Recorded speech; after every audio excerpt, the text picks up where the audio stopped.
ako po'y kapatid ng binaril po nilang si Brian. Napakasakit po, kitang-kita ko po nung binaril. Wala pong kalaban-laban, wala po ako nakitang na sinasabi nilang drug by bus operation po, wala po. Ano ang bumaril? Lalaking pulis o babaeng pulis? Sa pagkakalap ko po, tomboy po siya. Yan bang policewoman na yan ang sinasabi mo? Siya po, sigurado po ako. So kung tatlo yung putok doon sa report, isa sa'yo, kanino yung dalawang putok? Kay Brian po, sir. May anting ka ba? 5 meters, hindi ka tinamaan? Dito sa report po nila, it's an armed encounter, but the investigation shows otherwise, Your Honor. Good afternoon, sir. The team leader, sir, is Police Master Sergeant Juan Macaraig, sir. Si Juan Macaraig. Yes, sir.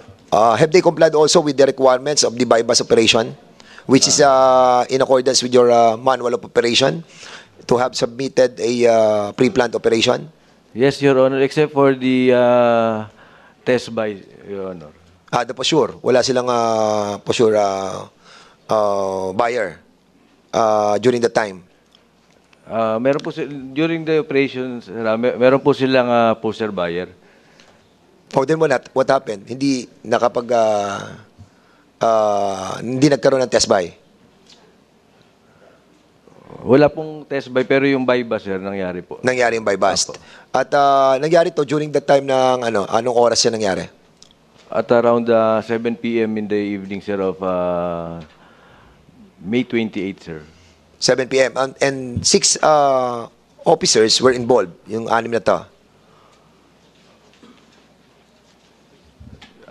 We have 7 personnel, sir, in the drug enforcement team, sir.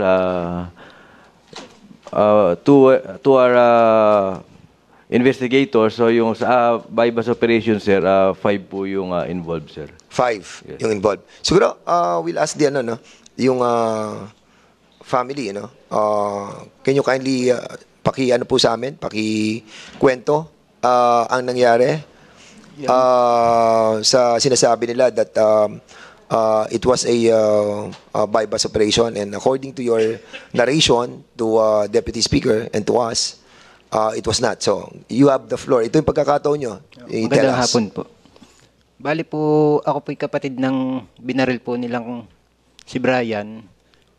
Mga 6:20, basta po humigit kumulang ng alas 6, nabaril po yung kapatid ko. At nalaman ko pong 7 o'clock, dinala sa ospital, at 7 o'clock din sila nag-conduct ng operation po. 6:25 po, baril na po ang kapatid ko. Pero hindi po nila agad dinala sa ospital. Namatay po ang kapatid ko, naubusan po ng dugo. Saan po nila dinala? Napakasakit po, kitang-kita ko po nung binaril. Wala pong kalaban-laban, wala po ako nakitang na sinasabi nilang drug by bus operation po, wala po. Nang laban, wala pong baril. Nakasakay po ang kapatid ko sa motor. Pagbaba po ng sakay ng coaching green, 2, binaril po nung isa. Wala pong kalaban-laban. Mr. Chair, if I may. Congressman Busita. Mr. Laresma, mga gaano kalayo ka doon sa pinangyarihan? More or less, ilang meters? Mga ito lang po, tsaka yung dulo Okay. po.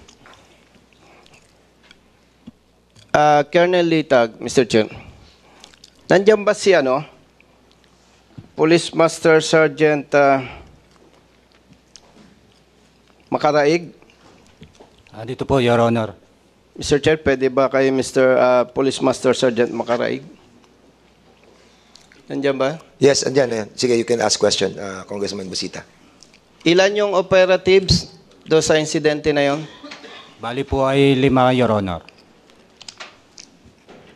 5. Sa out of 5 members, operatives, may kasama ba kayong policewoman? Wala.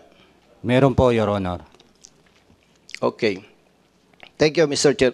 Mr. Laresma, sinabi mo, na binaril yung kapatid mo. Opo. At sinasabi mo sa committee na to na malapit ka lang. Tama? Opo, malapit po ako.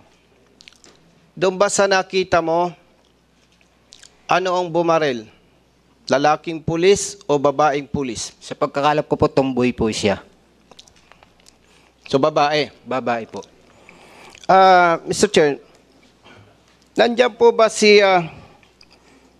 Police Staff Sergeant Michi Perez, yung nag-act as poster buyer?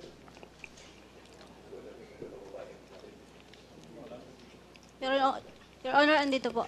PSSG Michi Perez, Your Honor. Pwede ka bang tumayo, Police Staff Sergeant Michi Perez?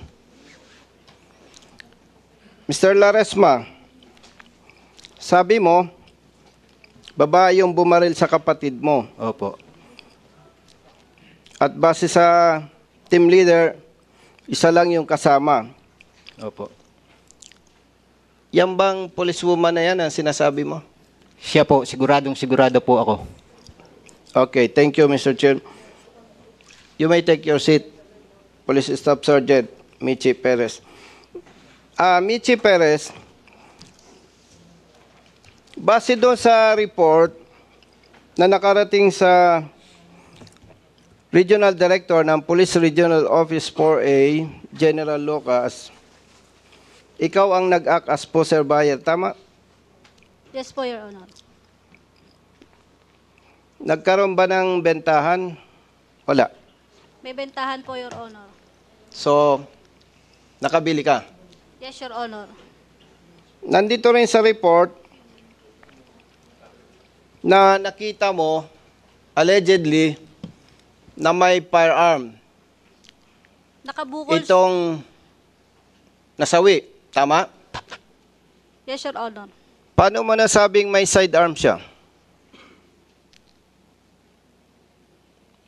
Paano? Sir, nakabukol po dito sa may bandang harap na kaliwa nung bewang niya, sir. Bandang kaliwa, may nakabukol. So, nung makita mong may nakabukol sa gawing kaliwa niya, anong ginawa mo? Sir, nag-iingat na po ako, sir. Medyo baka, sir, firearm, sir, yun eh. Anong nakita mo, anong ginawa mong pag-iingat? Sir, standstill lang ako kasi, sir, baka makahalata na intel operative ako. Baka putukan agad ako, sir. Sabi mo, baka makahalata. Pero sabi dito sa report sa Regional Director, nakahalata yung biktima. Ano ba ang totoo? Nakahalata o baka mahalata? Sir, doon sa report po, Your Honor, nakahalata yung si Brian Laresma, sir. O, sige. Nung bumaba, sir, yung mga kasamahan ko na operatiba, sir. Okay. So, clarification lang, Congressman. Maputo lang kita kasi medyo naligaw ako doon. If you will allow me, Yes, Mr. Chair. Kapraso lang. Yung bang pangyayaring yun, RD, saan ba nangyari yung incident ng barilan? According po sa report is sa may boundary ng San Juan and Chaong, Your Honor. So sa tulay, Tama. di ba may bridge doon? Yung boundary? Yes, Your Honor. So sa bridge nangyari yung barilan? Yes, Your Honor. Sa may tulay po. So kung sa bridge nangyari yung barilan, so yun ang inoperate nyo, sino to? Si Michi Perez. So doon talaga yung tagpuan ninyo? Yes, Your Honor. So nung nandun na kayo sa area, ilan sasakyan ang nakatigil doon sa bridge? Bale, sir, yung sinasakyan ko pong motor, at saka, sir, yung naka-position namin na nakasasakyan na 4-wheel, sir, yung Vios, the green. Bale, sir, dalawa yung sasakyan. Pero magkalayo, sir, sila nung So katext mo si Laresma. No, Your Honor. Paano ka nagpost sa kanya na bibili ka? Your Honor, Paano mo siya na-contact? humigit kumulang, Your Honor, 640 ng... Hindi, tinatanong kita, paano mo na-contact Paano mo siya nagsabi, paano mo nasabi na, magkita tayo dito sa tulay kasi bibili ako ng droga? Your Honor, yung confidential asset po yung kausap niya. Hindi, paano nga kayo magkikita doon? Paano mo siya nakonta? Kasi po sure ka, di ba? Yes, So, sir. siyempre, may konta ka doon para sabihin na, sige, magkita tayo dito, bibili ako. Parang gano'n, di ba? O, paano mo siya nakontak? Sir, ito, yung confidential asset po namin, yung alpha namin po yung kausap niya. Bali, sir, nung kausap niya, ibinigay na sir niya yung description ko, sir. Yung suot ko. And then kasi sabi niya, nung ni Brian, na pupunta na siya doon sa Mr. area. Chair. Yes, Congressman ako, please. Sa dami na ng inimbestigahan natin na illegal buy bust, may participation palagi ng confidential agent. At yung confidential agent na yun na nagtuturo doon sa subject na buy bust operation. May I ask, Mr. Chair, pwede ko bang tanungin yung si Madam Michi? Sino po yung confidential agent po ninyo?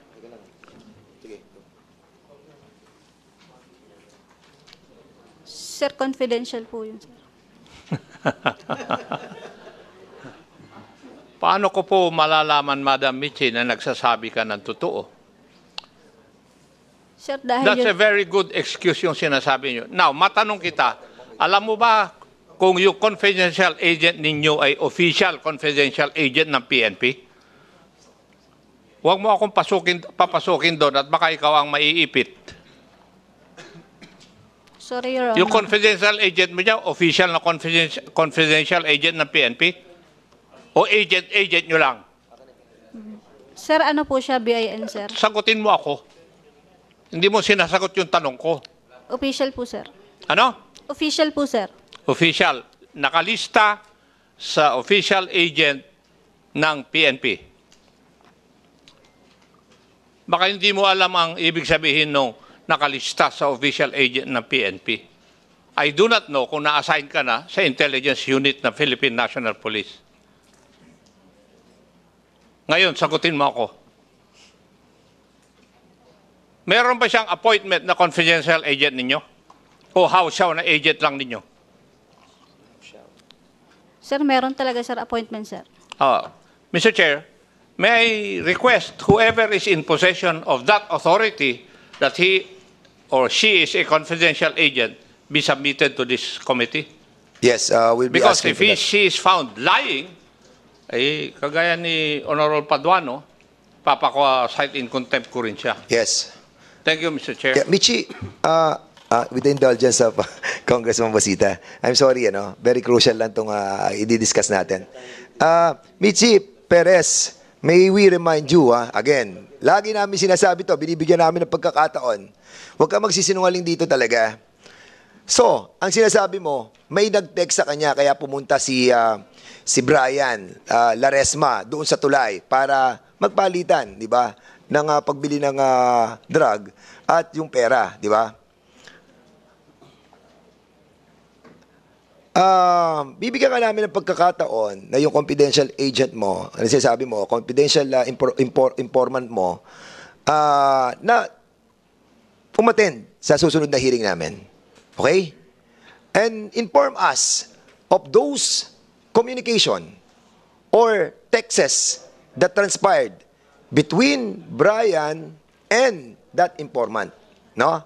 Because right now, no, I heard, and this brother of the victim will be submitting to us right now.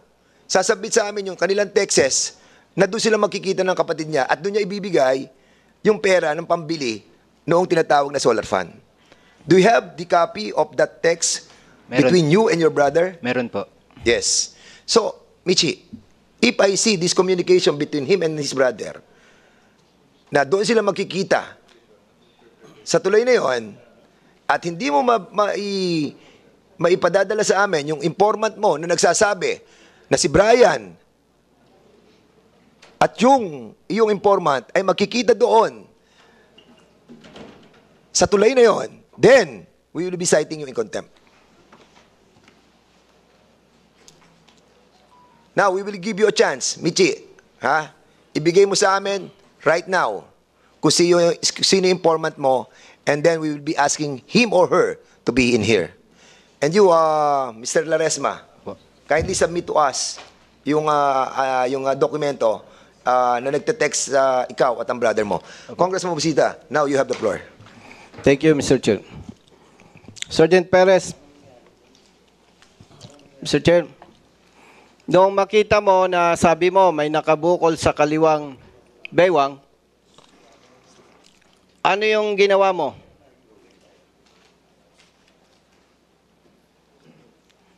Sergeant Perez, Mr. Chair, Yes, Your Honor. nung makita mo, sinabi mo may nakabukol sa kaliwang baywang, anong ginawa mo? Sir, tinuloy ko lang po yung transaction, sir. Tinuloy mo. So nagkabentahan. Yes, Your Honor. Okay. After na magkabentahan, anong sumunod na pangyayari? Sir, yung nag-pre-arrange, pagkaabot ko, sir, nung basura, sir, nag-pre-arrange signal na, sir, ako. Okay. Doon sa report, lumalabas may 3 putok eh. At ngayon, sinasabi na Mr. Laresma, ikaw ang bumaril doon sa kapatid niya. Now, doon sa 3 putok, may pinutok ka ba o wala? Meron, sir, isa, sir. Isa. Sinong unang pumutok? Si Brian Laresma, sir. Ano ang gamit niyang baril? Caliber 38 po, sir. Anong distance mo kay Mr. Laresma doon sa namatay? More or less, sir, 5 meters. 5 meters. So, kung sinasabi mong 5 meters, familiar ka ba sa 5 meters? Pwede ba, Mr. Chair, tumayo si Sergeant Perez? Gaano kalayo yung 5 meters? Diyan sa harap mo, ituro mo. Sige, gaano kalayo? Sir, kaya lang, sir. Alin dyan? Sir, na lamesa, sir, na sunod. Yung edge ng table? 5 meters. Yes, sir. Yung edge ng table? Ito, sir, table to na. Yung tapat ko, sir, at saka ayan, sir. Gusto mo bang, so yung kung 3 yung putok doon sa report, isa sa'yo, kanino yung 2 putok? Kay Brian po, sir. May anting ka ba? Upo ka lang. 5 meters, hindi ka tinamaan. Tama ba? Tama? Yes, sir. So, nung nakaputok siya ng 2, saka mo siya pinutukan. Tama? Yes, sir. Parang hindi ka panipaniwala yun eh.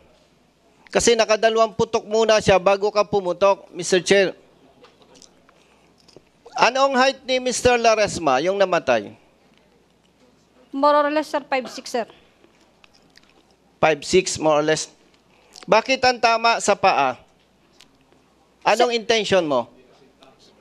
Sir, i-disable, sir. At saka, sir, yung napilitan na, sir, ako na paputukan, sir, si Laresma ng issued firearm ko dahil nasa panganib na, sir, yung buhay ko at saka yung buhay ng kasamahan ko, sir. Kaya mo pinutukan sa paa. Yes, sir, para ma-disable lang. So, sir. after na maputukan siya sa paa, anong ginawa ng operatiba? Sir, dinala, sir, sa ospital, sir. Dinala sa ospital. Mr. Chair, RD, by the way, Mr. Chair, RD, mayroong autopsy report na po ba?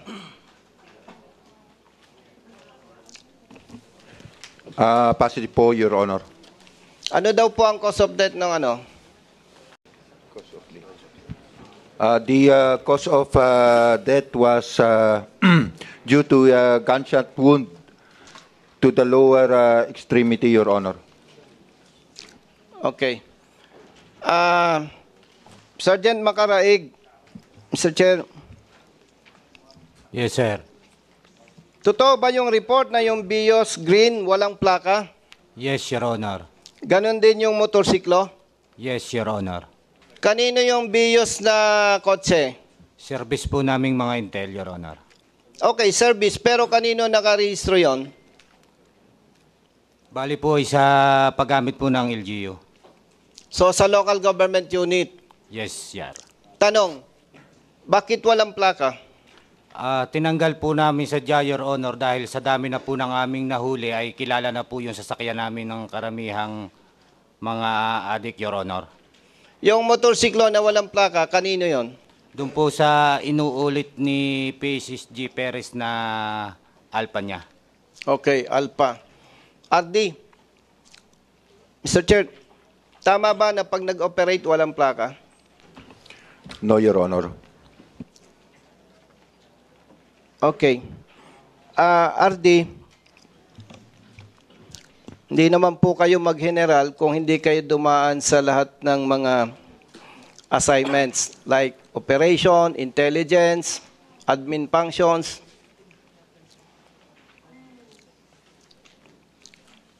Sa inyo po bang investigation, RD, is it armed encounter or not? Based on the result of the investigation, dito sa report po nila, it's an armed encounter, but the investigation shows otherwise, Your Honor.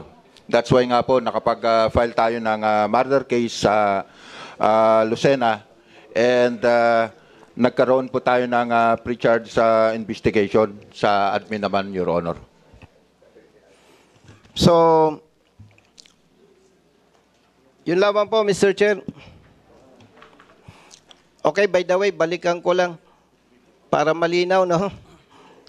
Kasi, para malinaw, no? Naintindihan ko naman yung sagot mo, RD. Baka naman di naintindihan ng ating mga kababayan. Para malaman nila,